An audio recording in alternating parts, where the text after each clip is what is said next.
Representative O'Neill, thank you for joining us today. My pleasure.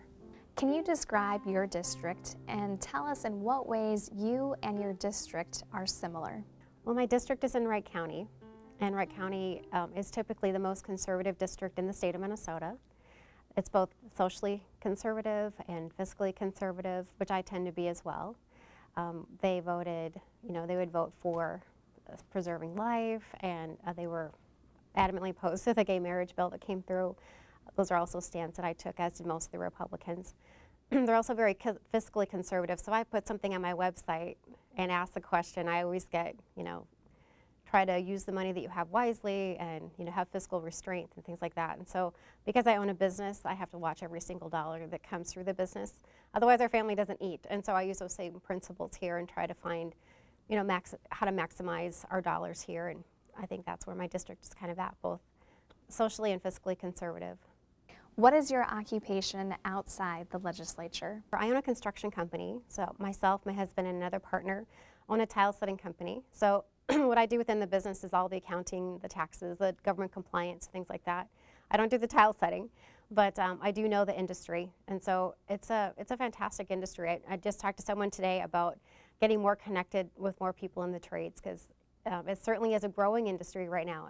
After the collapse, that we had of the housing market, it started to really pick up, and our business is doing just fabulously right now. We probably have more work than we could possibly do right now. It's great. What best equips you to take on different issues in the legislature? Well, I have a really diverse background. When you look at my resume, it's everything from working in the field of nonprofit. I spent about 10 years doing that, doing accounting, doing logistics, doing human resources, doing international travel. I've been to every continent except Australia and Antarctica. I've started my own business, so I had to learn how to do all of that. So I've done business accounting. I worked at a CPA firm doing business accounting and taxes. Now I didn't do the corporate taxes because that's a whole other area that's quite complex. But I have done sales tax compliance and things like that. And so, I have a very diverse background. I also have a bachelor's degree in psychology with a minor in chemical dependency and a master's degree in family and marital counseling. And I always tell people that I kind of have a master's degree in problem solving. And I really bring those skills here to the legislature to try to do problem solving. I'm always looking for solutions. I love the policy. Don't love the politics as much because it gets to be a lot of rhetoric back and forth, and I just want to find solutions. What do you see as the biggest challenge the state will face in the next 10 years? I think, I'm on transportation, and so we just had a transportation meeting yesterday. It was 3 hours long, and looking ahead at the infrastructure here. And that infrastructure is so vital to business as well. So it's a really interplay between what government should be doing and can be doing, and interplay with business. So what I see is a difficulty to try to maintain what we have and continue to grow. I live on the I-94 corridor, and it's very jam-packed, as is several of the corridors around the metro. So it's a challenge to try to accommodate 1 million or so more people coming into the state in the next 10 years and holding, tight to our infrastructure and growing it. So that's a big challenge, and that's one that I'm looking at. The other big challenge, I think, in the next 10 years is trying to overcome our difficulty in our judicial system. So I'm on the judicial committee, and that's the third branch of government, so it's an incredibly important part of what we do here at the state. And 85% of the people coming through our courts right now are chemically dependent. 65% have a mental illness.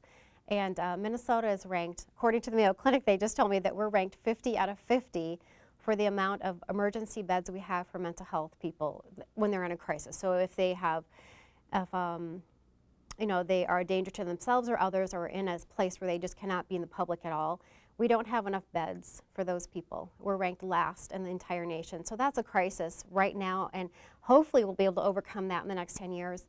I've got some great ideas of how we can do that, but that's a huge concern because that affects every aspect of people's lives, whether you are incarcerated or not. That's an expense for the taxpayer.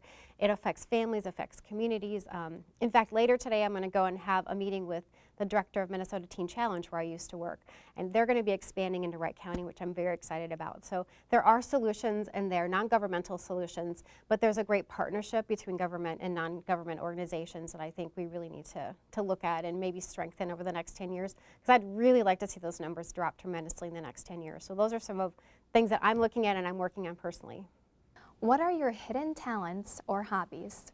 Oh, let's see. Well, I play trumpet, so that was something I did back in high school. Loved it, and I kind of need to get back to that. It's something that I found a lot of peace doing, and not a lot of people know that. I've done a lot of different things, but that's one thing that's real personal, and it's very fun to do. My brother, who actually is going to be running for the legislature too, actually is an incredible trumpeter, and was recruited by the military actually to play for the president way back when. So it's entrenched in our family. A lot of our family members play. In fact, every single one of my family members plays something, if not 2 or 3 or 4 instruments. So I love music. It's an intense part of my life.